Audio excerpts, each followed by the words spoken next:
talk about the ways technology is alleviating the overstraining processes in healthcare delivery system through new age, innovative and sustainable digital hospitals, diagnostics and medical services with future-ready infrastructures, which is helping the common people at large. Now, to start with the second panel discussion, I would like to invite upon stage our moderator for this session. Please allow me to invite upon stage Mr. Viresh Narayan, Director, KPMG. Can we have a round of applause, ladies and gentlemen? Welcome on stage, sir. I would also like to invite upon stage our esteemed panelists for the panel discussion. Mr. Arun Goyal, CIO, Sir Gangaram Hospital. Mr. Rajiv Sikka, CIO, Medanta, the Medicity Hospital. Dr. Sushil K. Meher, CIO, AIMS, New Delhi. And Mr. Angira Agarwal, Global SVP, GTM and Strategy, Exotel. Why do I have to remind all SC members in the audience to give a thunderous round of applause? Ladies and gentlemen, it would really be helpful if you could give them a thunderous round of applause. And now I hand over the floor to our moderator of the session, Mr. Viresh Narayan. Yeah. Thank you. Good afternoon, everyone. And I'm in the presence of a very distinguished panel. So I'll not take much time in, coming to the discussion. But just to start, and give you a flavor of the session. The session is on digital innovation for smart hospitals, diagnostics, and medical infrastructure. It is about the possibilities at which we are looking at and how technology can change healthcare of the future. So as we know, there are 5, key emerging trends which are shaping up the digital innovation landscape. And COVID has, brought it or accelerated it, fast-forwarded it, And the key to them, the key to those emerging trends, if I may, try to codify them, they are like, the first one I would say is increased patient awareness. We are having more data, everyone is becoming more aware, and this is, getting into the way patients or consumers approach healthcare. They're even doing, self-care, and that is becoming a problem in instances. Second would be leveraging of the latest technologies. The pace at which new technology is emerging has also accelerated. And it is all at the disposal of hospitals, primary care, clinics, diagnostics. In every field, these new technologies are available for use. And this is leading to a revising of the healthcare delivery strategy by all these players. They have to become leaner, more agile. And this is what we'll hear from our panelists, leading to a shifting trend in diagnosis and treatment. We have more cutting-edge technologies now which are aiding diagnosis, better diagnosis, accurate diagnosis, leading to better treatment, and more complex treatment. And finally, the workforce has to catch up, has to use up, use those technologies. They have to be adequately skilled. So, in a nutshell, these are the key emerging themes which are already happening or likely to pick up in the near future and change the way healthcare is being delivered. And it will cover all aspects of healthcare delivery, from hospitals to diagnostics, and if I may put in a word that, this will lead to not only just interconnected care or interconnected, technologies and applications being interconnected. The infrastructure has to be future ready. 5G was launched recently. So that is supposed to aid. Healthcare is being quoted as one of the most, sought after sectors for 5G for use. In a nutshell, we are at the cusp of a change, tremendous transformation in the healthcare sector. And I think hospitals and healthcare providers would be willing and have to invest in that new technologies to be able to, cater to this emerging requirements. So with that, I'll just, come to our distinguished panelists. Uh, and I would like to start with Arunji, you. Taking, the advent of these new technologies, and there are a lot of connected medical devices, we are having with patients, we are having, data coming from people who are not patients, who are healthy, but we have data coming in. And all this, is being, enabled by IoT. So how do you see what role can IoT play in the Indian diagnostic and, healthcare delivery industry? And, how it can impact the affordability of care? So your views, please. Thank you, Viresh.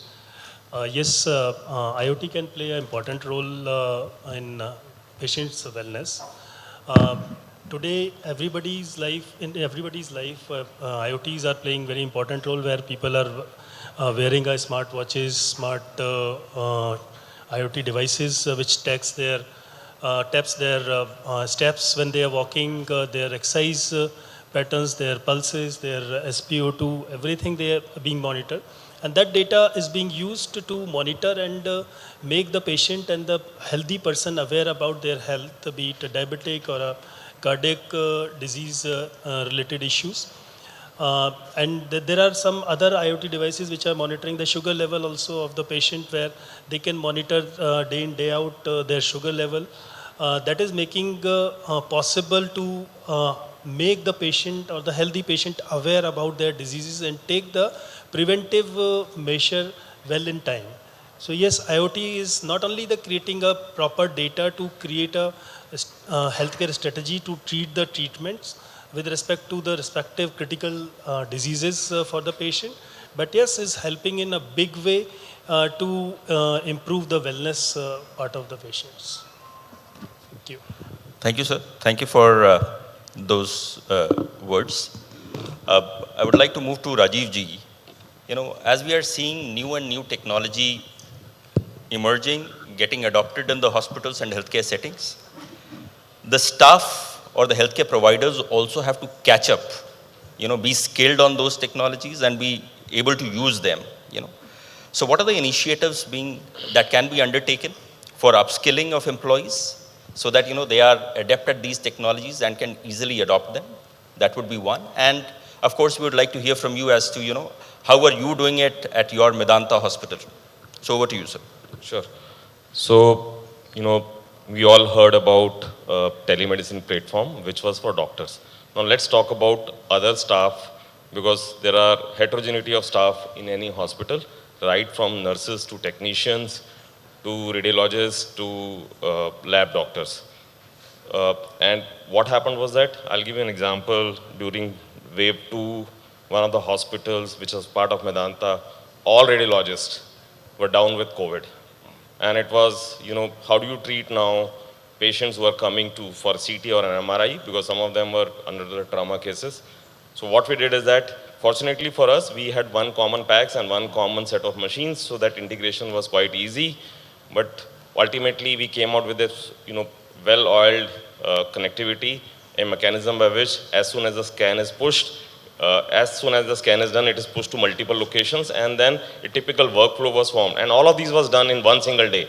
Radiologists whosoever logged in the day, they have to, like a call center guy has to come and say that I'm logged in. So they have to come and say I'm logged in a very simple click. And then, all scan and reporting was done. So this is how we started. Then we realized that if this can be done remotely from one hospital to another hospital, why can't we do it from home? Then we started moving some of these basic scans facility to the radiologists at home. So this was again very simple. Lab doctors, the same story. We bought the analyzer remote interface to laptops, VPN connectivity, job done. So these two, stakeholders were relatively easy. Now let me share some examples with nurses and also with the technicians. We all know that nurses were superly impacted because of COVID. What we did is that, very simple, see, tech is never sexy, tech is never, very complicated. It's the application or the use case which is important. So we all know about Amazon Echo, which are like video, devices. What we did is that we put one Amazon device, video device at each COVID bed ward. So there was a echo at the bedside, there was a large machine echo at the nursing counter. And what we were doing is that as soon as the patient says that, I need something, so the nurse, he or she, was aware that this request is coming from which bed, because these are all numbered bed, and it was getting displayed. And so instead of going all the way to it was like a pseudo nursing bell. So instead of going all the way from the nursing counter to the ward, nurse was trying to answer each and everything then and there itself, unless it needs a clinical attention. I'll give you examples. Most of the requests in a typical nursing unit are for F&B. I need warm water, I need tea, or for housekeeping, give me a blanket, and sometimes AC is not working or TV remote is not working. And what we did is that we used to pick up those keywords, and as soon as the call is meant for an F&B, the call get routed automatically to the F&B station, and the water was served from there. So nurse has nothing to do with that. So this is again a very simple example, and definitely we got a lot of help from all the partner ecosystem. I'll give you another example of a technician. And again, these are very simple stuff, but we have to do it. We all know that, a person, when he or she has to go to a CT table, patient has to be positioned in a way by which scan comes to the quality which is expected. And this is the job of a super specialized or a skilled technician. And the technicians were also impacted. So what we did is that we took the remote control of console, and most of these consoles are proprietary, thanks to all big four players. I don't want to name them, but they come out with a proprietary software. So we requested them, and yet I know how to break that OS, but it was, these are very sensitive machines, we don't want to play with them. So we requested them, and we got the control of the console in a typical remote desktop and laptop. And then technicians were also doing this remotely in terms of managing the console. Now just imagine that now after 5:30 or 6:30, if any console has to be managed and the technician is not in the office, we can request him remotely, he can log in, and trauma cases can be handled. And we all know that 80% or some larger number, significant number of trauma cases comes after 5:30 hours when the technicians themselves are not there. So these are a couple of stuff. Now coming back to the skill part. Doctor to patient ratio or a healthcare to patient ratio is pathetically poor. COVID exposed all of us, and India was nowhere better.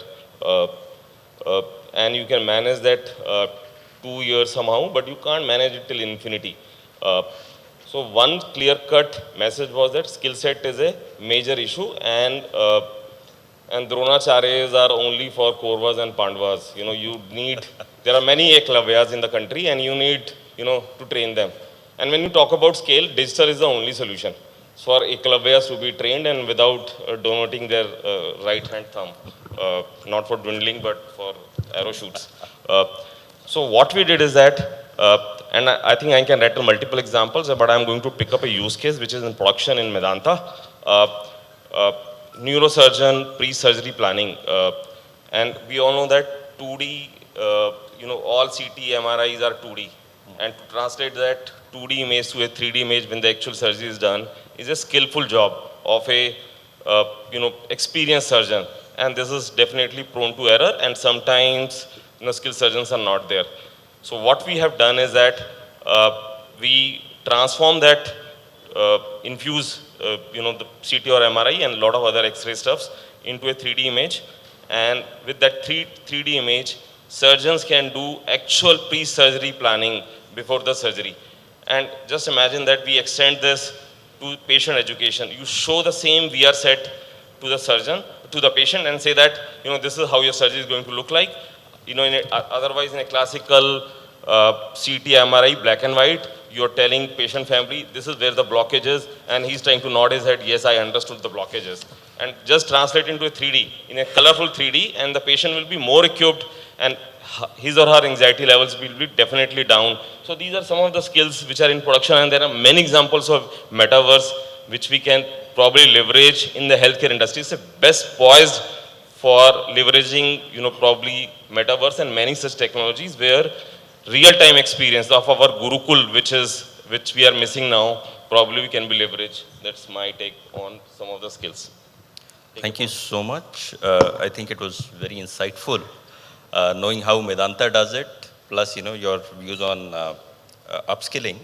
And one thing which, I picked from it is further using technology and refining processes to help in that, employees to be able to use that new technology.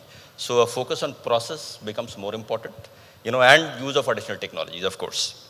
And just to add, as you were mentioning the augmented reality thing, I think Samsung Medical Center in Korea, is a perfect example of how they want to use 5G. So they are using 5G, for augmented reality in medical education, and they're trying to do stuff, hopefully of what we'll see in India in the coming times. So moving on, Dr. Sushil, one of the elements of technology, which is picking up pace is a clinical decision support system. Now, it has the potential to enhance the quality of care, to reduce errors. However, its implementation is a lot challenging, data interoperability plus, the algorithms which go behind it. Now, this is a question, from a government side, how can the government focus on the adoption and enforcement of common healthcare data to ensure interoperability? Now, NHA is trying to do it. We are seeing, things emerging, but still, challenges remain. So, your views on that? Yeah, thanks for inviting for this, such a beautiful, beautiful events. In AIMS, because AIMS is an institute for the national importance, and always you want to do more innovative works in IT field. Since 1988, we have started our digitization, so that's why we have a lot of experience behind it, and we have learned a lot also in between. What about CDSS? Just I'm giving one example to you. We get around 12,000 patients a day, and we have to take care of that 12,000 patients. But our demand is around 45,000. So how to cater this one in transparent manners? When demand and supply has a gap, people will do some things which they can get the treatment as early as possible. So many kiosks it will come up. So that's why what we have done it, the last panelist from the NIC, because we are using the NIC applications, the e-hospital, that any patients, because we have, let's say 12,000 patients, 30% of the patients, they have to come with the appointments, 30% walk-in, 30% which were revisit, and 10% will find some person need immediate treatments. But how to find out this one? So when you come to the hospital, there is a QR code, they have to scan it. Automatically they can put his demographic details. If the patient has the AVA ID, automatically it will fetch up. If the AVA ID is not there, it will not fetch up, and he has to generate AVA ID there. One thing is there. When you are taking appointments, what we are planning it? Simultaneously, you can book your parking. Simultaneously, you need a wheelchair or stretchers that can be booked, but it is in the plan of implementation. We are not, it is yet implemented. In that cases, what it happens, the people are moving here and there, that will go down. And 12,000 patient means 40,000 people are in the OPD, because each patient they carry one person means 24,000. Some people they get 2 or 3 people, so around 40,000 people are there, so they have to manage in that way. The next thing is that many patients, they are unable to judge themselves that which department they have to show it. So we have developed a one bot, so they can feed their basic clinical information, they can guide you that which departments he is supposed to go for a treatment. This is the one thing, one kind of CDSS already been developed. This is AI based, and we have used machine learning also, and that is in the testing forms. Second one, what you are talking about it, when you are using the CDSS, you have to be standardized whole records. Whole system has to be standardized. And our application is standardized of EMR standard 2014. Then we are using SNOMED CD for the clinicals, ICD codes. Now we are going to implement HCD 11s. Another one is you are using LOING, and our all the images are in the DICOM standards. So all the standards we follow it. when we will come to the CDSS applications, one application we have implemented in gastroenterology and we have checked it. When we will give the symptoms by the doctors, because our process is that first whole history of the patients, it will be evaluated by the JR, junior doctor. Then it will go to the senior doctors, that is SR. Then it will go to the consultants. So in the meantime, this process already been applied. When doctors will come, they will check with the CDSS, have they leave out any investigations? And if investigation is left out, then they can check it and they can order it. Or what it is that, what kind of line of treatment has to be done. And it will guide you that you can take another consultation from another specialty, or you can go for any other investigations. And what kind of prescription has to be generated, what generic and what kind of salt of medicine it has to be maintained. That has to be decided by the doctors, as well as they take the help of the applications which is been developed for the CDSS for the gastroenterology. All the data is what doctors is deciding it and what is the CDSS is approaching it. If it is not matching, we are storing it for machine learning purpose so that in futures they can take care of these things accurately. So this is the kind of things we are in the plan to implement it in the large scale. But one thing I am telling you, AIMS is going for another stage of digitizations, and we have named mobile first. For a user, you have to come to the mobile first. Thank you, Dr. Sushil. That was inspiring to know, that AIMS is doing so many things around this. And, I'm sure the private players, and hospitals would already be using CDSS.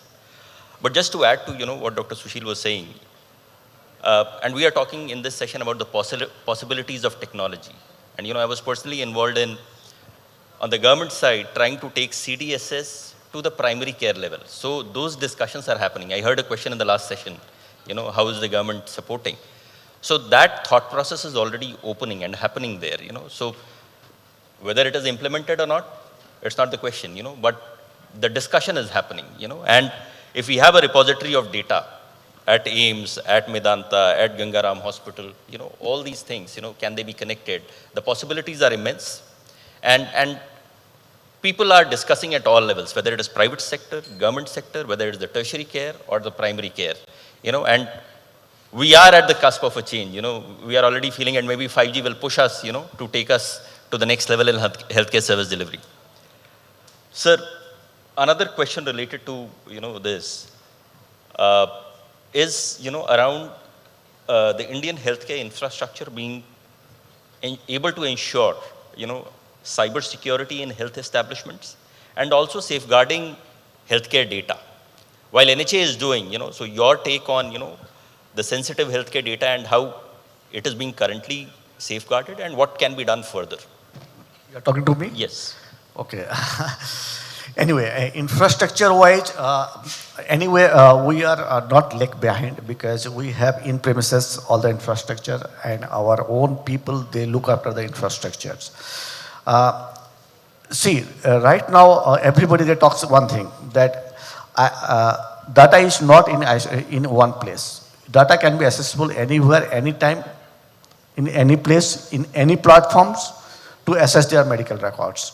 And we are enforcing by the ABDM to share the records to the patients, those who are registered in the ABHA ID. There are two things, sir, there you have to look into. One thing is that patient, another thing is that service provider, what we are giving it.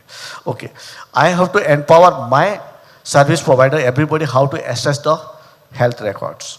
Another one is that I have to give the facility to the in secured manner, how the patient can access their own records. And it is a big challenge for us. First challenge, what it is that, till date, the government of India has not published or approved the personal data protection bill. But as per law as today's, the patient record is, who is the owner? The patient itself is the owner. So that when we can share the medical records to other investigators whether you can do or not without taking permission from the patients. You see, it is a very complex thing. Even if my husband's medical records cannot be seen by my wife or my parents, if I will not authorize them as per rule. So when it's digital, when you are sharing the things, it is a big challenge for us. You have to configure the systems, you have to secure the systems, because if you see, during the COVID time, the maximum hacking has done in the healthcare domains. And I am also one of the, I'm a chairman to the ICMR for their whole data setup. And during the COVID time also, we have upgraded the whole infrastructures to safeguard the whole COVID data. It is in the ICMR data centers. So what we have taken it, we have done very carefully, because you have to give the service. For the security reason, you can't stop it. Okay. In that cases, what we have done it, we have made a different channels which has been very secure manner. People are using the virtual channels, but in the virtual channel also we have faced a lot of problems, a lot of hacking has been done. But whatever is there, what are the policy we have made it, I can't share with you, but ICMR was more secure and all the data is intact and nothing has been done. But for the AIMS, we have got 2 hacking, but it is very small servers, which is we do not have any important data. Rest of the things, it is saved, and we have made a policy which we have to apply it and we have to deliver it in that way. Let's take, in the COVID time, test has performed, but doctor has to do that test. He has to see the test and he has to approve it. Without authorization of that test, we can't, you can't display to the patient or doctor. In that cases, doctor is not in the hospital, he is at home. I have to give the access to him. How I have to give the access to him? So that policy you have to implement it within your infrastructures. So it is a big challenge.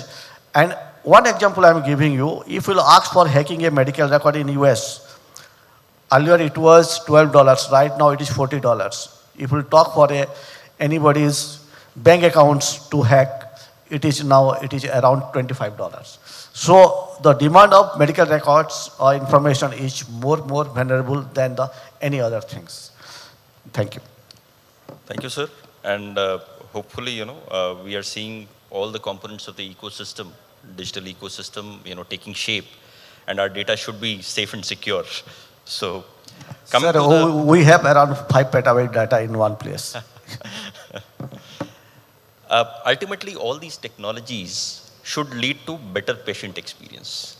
And that brings me to you, Mr. Angira, because your company, works in enhancing patient experience. So, your thoughts on how technology is helping, and what are the changes which are happening on this front? So, and I'm going to also narrate a recent experience I had. I still have a bad cough, but when a patient is unwell, the reason they go to a hospital is because they want to get out as quickly, they want to get cured as quickly as possible, right? And everything else that comes in, having to pay the bill, having to call up and set up an appointment, or reach out in any other form to set up an appointment, get the prescription, get the medication, are all fundamentally processes and systems that are required. All I want at the end of the day is my cough to get better, right? However, the other things are necessary, maybe because of regulation, because of data privacy, but they're all necessary. Now, I'll talk about my experience of yesterday, and I needed to set up an appointment. It was a repeat appointment. I downloaded the app. I set up the appointment.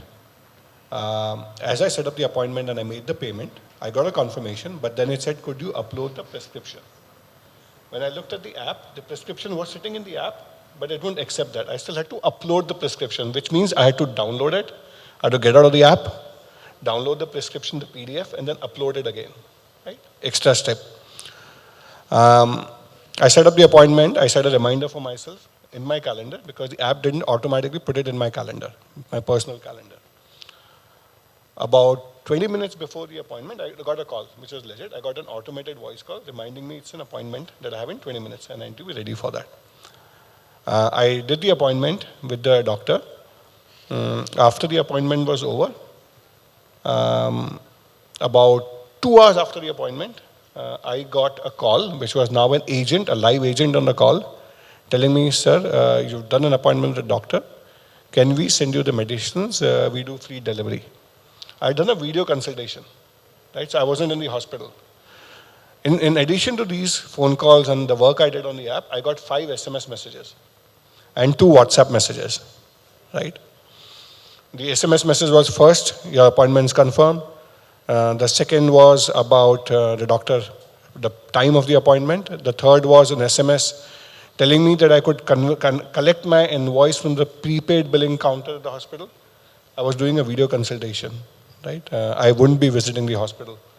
And after the appointment, I got 2 messages, one with the invoice, again, and one I got with the prescription link. But the prescription was also sitting on the app, right? Now, we are a customer engagement platform provider. We make money if you use all these. We are very happy using all these. But from my experience, it was just too much communication. And when the phone call came the second time, I picked it up because I had an app that told me it's a verified call and it's actually coming from the hospital. Otherwise, I wouldn't have answered because it's fundamentally showing up as a landline number. Now, the reason I'm highlighting this is I knew I was going to be here today, and it was an example of how all my data could have come together and made my life easier. One transaction is all it would have needed for my transaction to be done, maybe 2, one before and one after, but all the information could have been available. The prescription now sits on the app, it sits in an SMS link, and it sits in a WhatsApp link. So there are 3 different places, which is, in my view, A, it's cost for the healthcare provider, but B, it's also, multiple channels. I don't know where the prescription is. I may have clicked on the SMS link and downloaded it, but I would then need to find it quickly, and I would assume it's on the WhatsApp. So there was no preference. Which way do I prefer to be communicated to? Captured somewhere. The customer data platform, which could have actually been unified, and the hospital would have known, hey, I didn't visit the hospital, so no point asking me to go and pick up the prescription from the prepaid billing counter. All of these could have fundamentally enhanced the experience. That's one part. The second part is, if I do need to reach out to the doctor, today what happens is, I'll call up the hospital, and it's an emergency. They'll say, okay, hold on, we'll patch you to the doctor, and it'll take some time, and the call center agent is then working to patch me to the doctor, and it takes some time.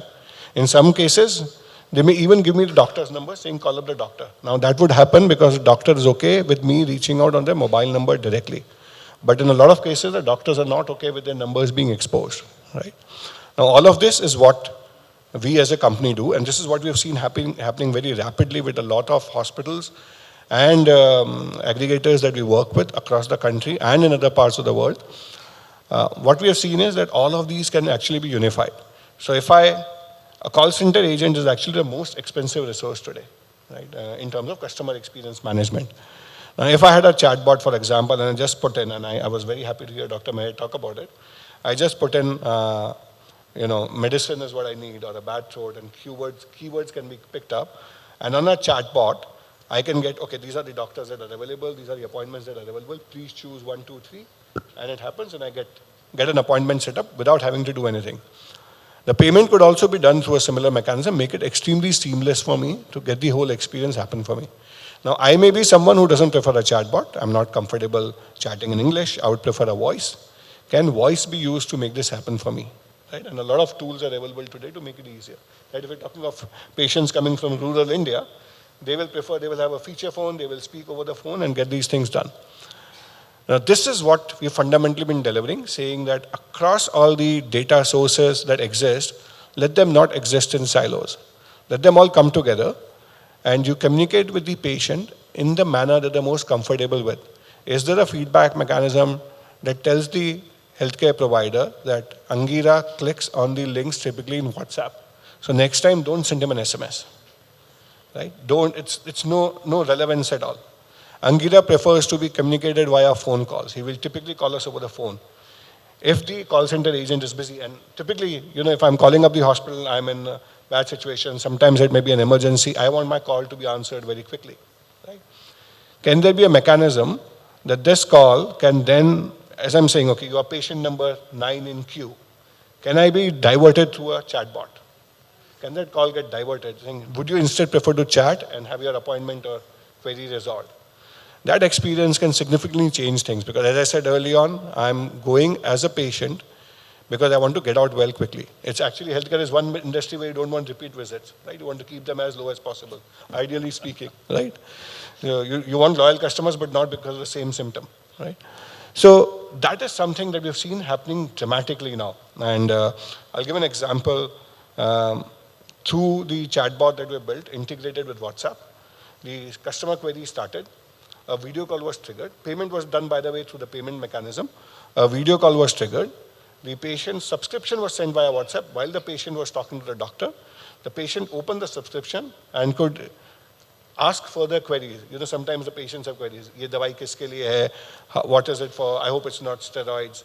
How do I take it? I'm not clear about this. All of those could be done in that same one single conversation. And that's the kind of journey that we see happening even more and more. You know, Rajiv, you spoke about metaverse, for example, and 5G. That's something that will happen in the future for sure, because then it's more immersive. You know, there's lots of use cases that talk about how 5G can be used to really enhance and improve remote healthcare. But what we've been doing and what we've been seeing happening consistently across is, how do you unify the channels, A, of communication, but B, how do you support them, enable them, empower them through having the data sitting in a single location? And once that happens, the customer experience, the patient experience in this case, can be significantly enhanced. And it was surprising for me because I was consulting with a national level hospital chain, but the fact that the pieces are still broken. So while we can talk about the future, if these basic fundamentals can be put in place today, that's the starting point for a lot more that can be done to enhance patient experience. Thanks. That was, again, insightful. In fact, while we are talking of the future, a lot of things are happening in the present. And that maturity is not there. So as the broken, pieces or the broken journey was being narrated by you, I think, all these technology startups, or new processes which are being implemented, we need to look at them so that, from a patient perspective, it becomes more convenient and, the patient has a better, if not a wow experience. So thanks for that. And I'm cognizant of the time. One set of, quick response to you on a common question. As to, how do each one of you see the adoption of new technology shaping up in the next 2 to 3 years? And this would be from your perspective. So Rajiv ji, maybe from a Medanta perspective, sir, you from a Sir Gangaram Hospital perspective, sir, from a AIMS perspective, from that perspective, and Angira ji from a patient experience perspective. Sir, Rajiv ji, yours. Sure. So, before I say that, I think during COVID and the example which I took, one thing is very clear that mobility will play a very, very important role as we move forward. Because, contactless in the COVID means remote, and remote means mobility. So this is one part. Second thing is that very good example when during COVID wave 2, Government of India specially declared that asymptomatic patient or less symptomatic patient can be treated at home with 21 days, and all that program was there. It was declared on a Saturday, and we were sitting with some district medical officers, and we were asking, sir, how to do this? He says, we also don't know. So now, what to do and how to do was a challenge. So what we came out with a very simple app. It's a 2-screen app, open in an iframe. Sorry, I'm using some technical word. Just imagine that it's a web page, which was taking patient information on a daily basis about the vitals, which were, everybody, came to know that there is something called SpO2. So we were capturing those basic stuff through an application, and if something is above or below a threshold, immediate call used to go to the patient through a nurse. Otherwise, if somebody is not feeling, even then a call used to go to that patient through the nurse. So what I was saying is that this application, which we in research, we thought otherwise in a normal, application development, You ask for specification, you start building it, will take ages. Saturday, we decided that May what happens, but Monday morning we'll be up. We were in office Saturday, whole Sunday, and Monday the application was up and running. So this is the second part which I want to share. And this also gave a very interesting phenomena that care can be taken away from the hospital. So three possible future trends which I am seeing is that one, care away from the hospital. So just imagine the kind of infrastructure which private hospitals or AIMS has, and we are still talking about care away from the hospital. Second, mobility. Third, especially in the health tech world, uh, done is better than perfect. Don't look for perfection. Do something, we talk about mobile devices, we talk about devices which are tracking the basic parameters. If you think about them of the diagnostic quality, it will take some time, but start with the screening first. So done is better than the perfect. That's my three ways as we foresee future of health tech in the country. Thank you so much, Rajiv ji. Arunji, your take on how it will shape up in the next 2 to 3 years. Yeah, I see the digital transformation into the healthcare in the current time, and the future is in a three different way. One is the patient engagement. Second is, as Rajiv said, that care at home. And third is use of digital technology in a telemedicine way, pathology, teleradiology, and telemedicine. Telemedicine is bridging the gap between the patient and the clinicians. We already have a scarcity of the clinician. Not only the clinician, we have a scarcity in all the skill set, be it the clinician, pathologist, radiologist, and everywhere. So telemedicine has filled the gap between the clinician and the patient, and we are able to serve care in the remote area. So far as the pathologists are concerned, we also have a scarcity of the pathologist. We through the telepathology, we have filled that particular gap also. In my past experience, we have used that particular thing into the histopathology, where we have digitized the slides and used histopathologist sitting into the remote and got those things done. Same thing is with the radiologist. We have a scarcity of the radiologist, but through the teleradiology, we can fill that particular gap and provide the service into the remote area and where we have a pressures into the radiology.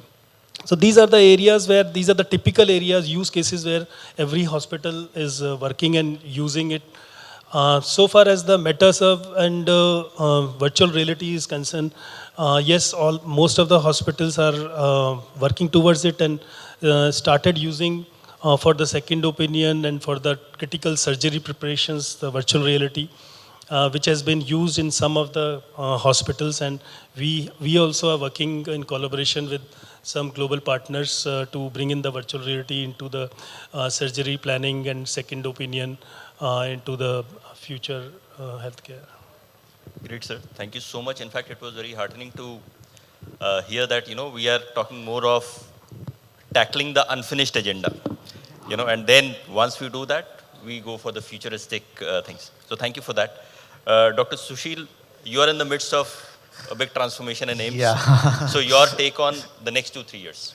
Yeah. Basically, my both friends, they have spoken many things. I want to tell something different, okay, because as a AIMS, it is a Institute for the Futuristic Research. Right now, the concept has come up, 4P concept. Most probably, many people know it, the predictive, preventive, participatory, all these things, comes up. This concept, it is related to the precision medicines, healthcare. So personalized healthcare, it will come up because technology has in place the genomic data, which require a lot of storage, which is many people they have, and it is affordable also. So many projects. I'm already have 3 projects for the preventing and predictive for the cancer. This one will come up in the large scale because it is we have a department of pharmacology. They do a high quality of research in the new generation of drugs discovery. Another one is we have a biotechnology and bioinformatics people. They have the lot of data for the genomics data. Another one is we have the IT departments and we have a lot of data. I have already told you we have 5 petabyte of data and which is being standardized also as per the international standards. So we use the different algorithms to predict it. And right now we are in the final stage of prediction in Indian data to predict breast cancers and ovarian cancer of Indian patients. So this is the things it will come up, and it will come up with a tools which can be. If time permit, can I give another example to you? It is a very beautiful thing. Many ovarian cancers from the rural area, they when they start bleeding or any symptom has come up, they do not know and they hide it and they do not tell anybody to what is happening. Even also in the urban cases also we have seen it. And when it has been detected cancer, at that time it is not possible to treat that patient. Just we have to, a palliative care has to be done. So in these cases, what we have done it, this is a pilot project. It is in a final shape. What we have done it, one pencil size stick, okay. There is a camera in the front of the stick and there is a 2 lights are there. One is the LED light, another is the neon light. And we have distributed some of the village. There is a ASA worker is there. And they have to go individual house and those females who are 50 plus, they have to take their clinical informations. If somebody has some symptoms, they have a bleeding or there is some pains, irregularity of the menopause, all these things, if it is there. So they have to put that stick inside and they have to take the image of that tumor if it is inside is there. And after that, that image which is stored in the stick, it will put in the mobile and they download it. After downloading it, there is a lightweighted AI algorithm is there, they will process it. And it will screen the patient whether it is some doubts for any cancer or any melanous tumor is there or not. If it is there, then it will be uploaded to our data centers, it will be uploaded and we'll use another high level tools of AI to predict it. If it is there, immediately communicate to them that this patient has a high vulnerable for the cancers and immediately they have to report to the any cancer center near to this. This is the things, it is in-house, in-house means indigenous and Indian made. Thank you so much. I think, the next 2 to 3 years, we already got a glimpse of how screening will be impacted by new technologies, data, AI. So great to hear from you, sir. Quickly. Mr. Angira, your take. Yeah, so I think we talk about how COVID has accelerated digital adoption of technologies, but I think 2 things have changed. A, we as patients and B, the doctors have gotten more used to video consultations, right? And of course, what my understanding is a lot of HR personnel are investing in terms of training the doctors to be able to prescribe based on remote consultations and enable the patient or guide the patient to be able to provide the right symptoms on a virtual environment, a remote environment. It of course helps because now that I'm used to it, if I need to visit a specialist in a hospital in Chennai, I don't necessarily need to travel. I could possibly consult sitting here in Gurgaon or Delhi and get the advice that I need. So it therefore gives me access to a lot more specialized skills than happens today. And you, Rajiv, spoke about it. Arun, you spoke about telemedicine, how it's evolving, right? I think increasingly the next couple of years, this is going to become more of a norm because it also helps improve efficiencies in terms of a doctor being able to serve more patients, be able to service more patients. So I think that's going to change dramatically. The other piece is also in terms of how various technologies will come together, whether it's a voice bot, it's a chat bot, whether it's messaging, it's voice, pure voice calls or apps, all of these will start coming together in a more integrated manner. And I think at the grassroots level, that is fundamentally, that will start to emerge more clearly. We will become more comfortable, not bothered really about the bedside manner of the doctor because he needs to be next to us, but getting used to those skills when you're, talking to a patient, to a doctor remotely, and the doctor also being able to modify and be able to engage with the patient remotely and then drive that forward. So I think at the basic level in the next couple of years, while we get excited about 5G, and I'm personally excited about 5G, the reality is you can't really do a surgery remotely. And if most of the person's in an ambulance, because Indian roads are in the condition they are, you may end up cutting something else that you didn't want to touch. But at least a lot of these things can really, the enrichment that will happen in the user or the patient-doctor interaction, or the healthcare provider interaction will go up dramatically. Yeah, that's my. Thanks so much. So, in a nutshell, we are all very excited about this increased adoption of new technologies, and we are seeing, that change is getting more accelerated, and whatever inhibitions were there, I think COVID, blew away those inhibitions. Providers are willing to accept that change. Patients are willing to accept that change, and hopefully, in the 2 to 3 years, like the panel envisaged, we'll have a far better adoption of technology and a far better patient experience. So with that, I would like to open for a few questions. If anyone has any questions from the panelists, we can take that.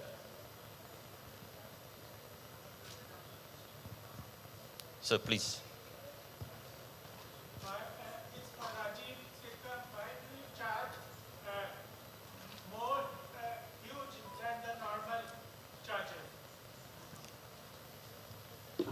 Sir, we are discussing, technology. If we can have questions related to the topic, it will be helpful.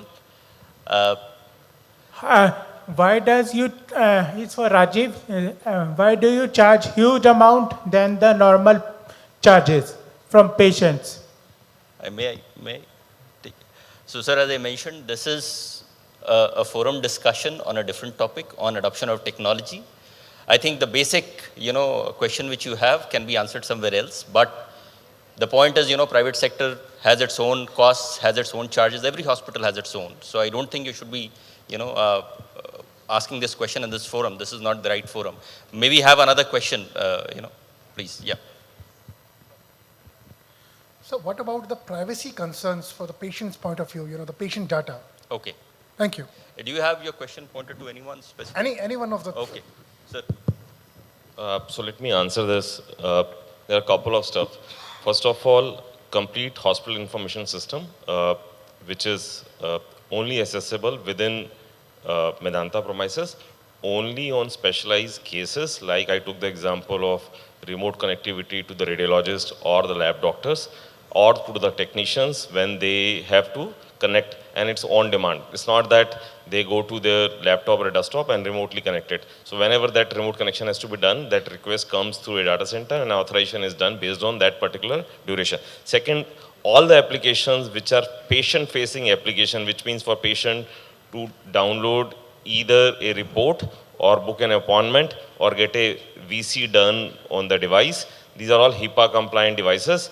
And all the apps which either doctors are using it or nurses are using it are zero footprint. What it means is that nothing will be stored on the device. Each and every time information is seeked about a particular patient or even about an X-ray or ultrasound, because those are also visible, these are zero footprint. They will be fetched from the server, and as soon as the session is end, it will be, nothing is stored on the device.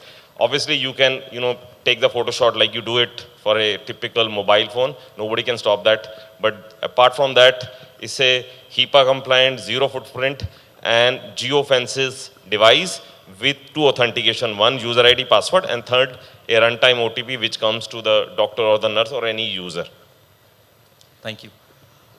I hope the question is answered. Yep. Yeah, One more or a couple of more? Just one. One more. Okay. So anyone, please. Yeah.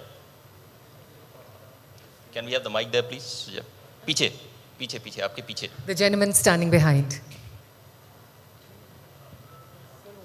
Hi, very good afternoon. I'm Sunil Kumar. We are a health tech startup. We supported by Microsoft Accelerator and NASCOM. I did this PhD in diabetic complication, and so far in digital journey of the patient, I have monitoring from the specifically rural area, because in Delhi and Mumbai, like metro cities, we have the digital adoption.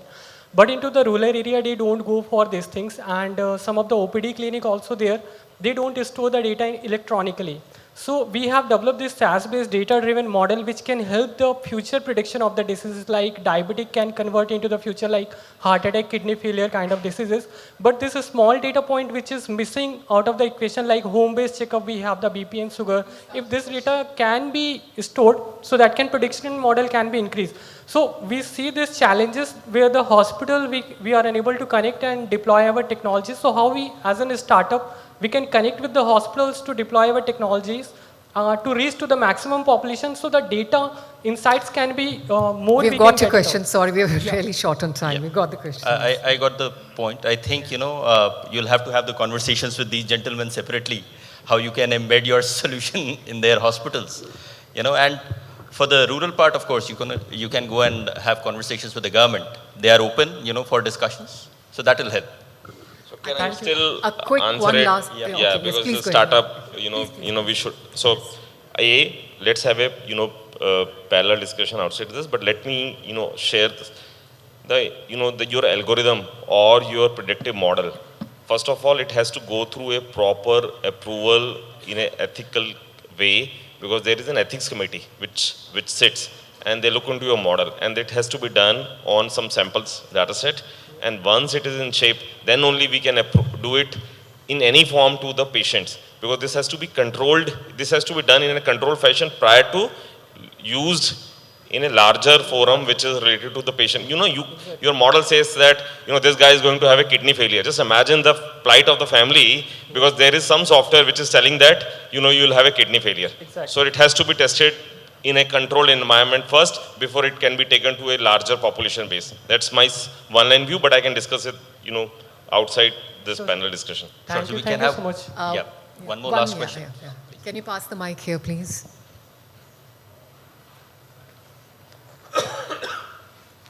Good afternoon. I work with AstraZeneca and I'm a patient centricity lead. A very exciting discussion going on. I think if you look at the patients today, they want to adopt the digital solutions. The life becomes very, very easy for them. However, when we talk to people, a lot of doctors don't want to adopt it because they feel that it's a data privacy issue for them, and their health records data will be misused by someone else. But I think now, as you talked about HIPAA compliance or ABDM approval, so what is the panel, or you suggest, or as an ISW is doing to educate the doctors that they should adopt the digital health more in the benefit of patients? Shall I? Is it okay? See, there's a famous stuff that what is in it for me. So if you are able to show that what is in it for me, prior to COVID, we used to have less than probably 100 teleconsults per day. It was impossible for, for us to say to a radiologist, sir, it's after hours, can you do this? So, response was never great. Now, during COVID, we did our teleconsults moved to 1200 times because everybody was impacted. And I'll tell you that I have an EMR app, which is 100% adopted by doctors. What it does is that a doctor sitting, as and when the doctor starts the day, assuming that he has 50 patients or 100 patients in his ward, he starts his day, he look into the app. There are 4 categories: the patient who are going to get discharged today, the patient who are going to get operated today, the serious patients, and serious patient is a subjectivity of the doctor. He marks, like you mark favorite on your phone, and they comes, and the 4th, the rest of them. Just imagine that, he sits, he knows that these are the 3 patients who are going to get discharged. He look into their medical records, he sees something is wrong in the last lab, or he feels that there is a need for a X-ray to be done. This is a long story, but you have to hear this.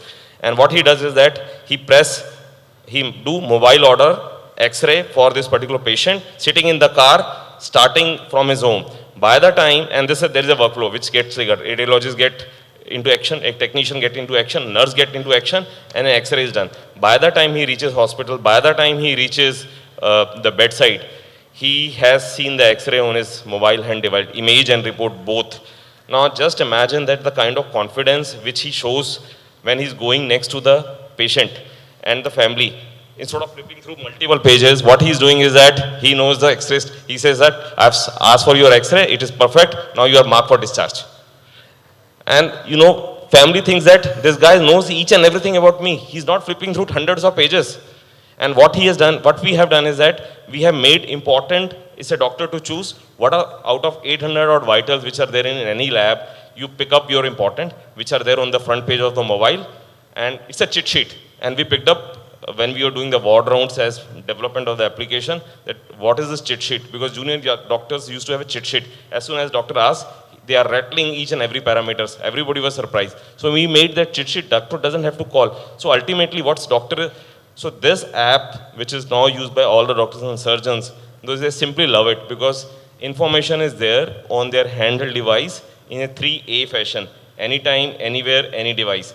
We have integrated all our ICU devices, at least in 55 beds out of 220 odd beds, where ICU devices, especially syringe pump, ventilator, all vitals, runtime are there on the handheld device. So doctor doesn't have to call a junior doctor or resident doctor, give me complete history of this patient. The complete history is there. Any intervention he wants to carry out from the home. So I think, tiger once tastes the blood, tiger will never eat the grass. So that's my message. Wonderfully put, and I'm afraid we have really run out of time. We would like to conclude the session. So, thank you so much. It has been a very insightful, discussion by the panelists, and I would like to thank all of you, Mr. Angira, Rajivji, Arunji, Dr. Sushil, and thanks to you all for a patience, patient listening to all of us. Thank you. And thank you all our esteemed speakers for being here for this wonderful session. We would like to present them a small token of appreciation, for which may I please invite upon stage Mr. Vivekanand Mishra, Vice President, IHW Council, to kindly come up on the stage to present the mementos to esteemed speakers. I request Mr. Vivekanand Mishra to present the mementos. We would like to present the memento first to Mr. Viresh Narayan.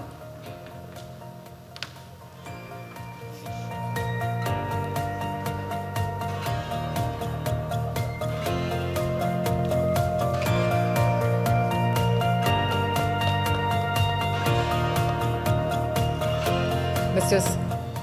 Arun Goyal.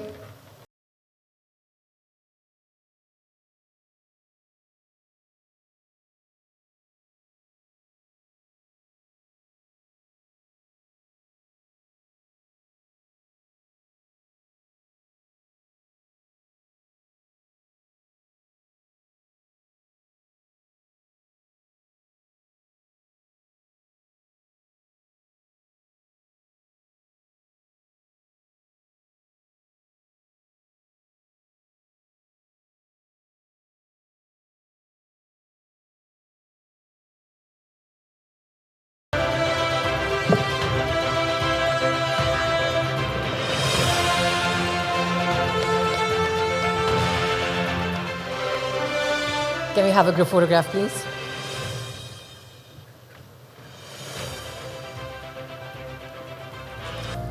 With this, ladies and gentlemen, we've come to the end of our second panel discussion, which was on digital innovation for smart hospital diagnostics and medical infrastructure.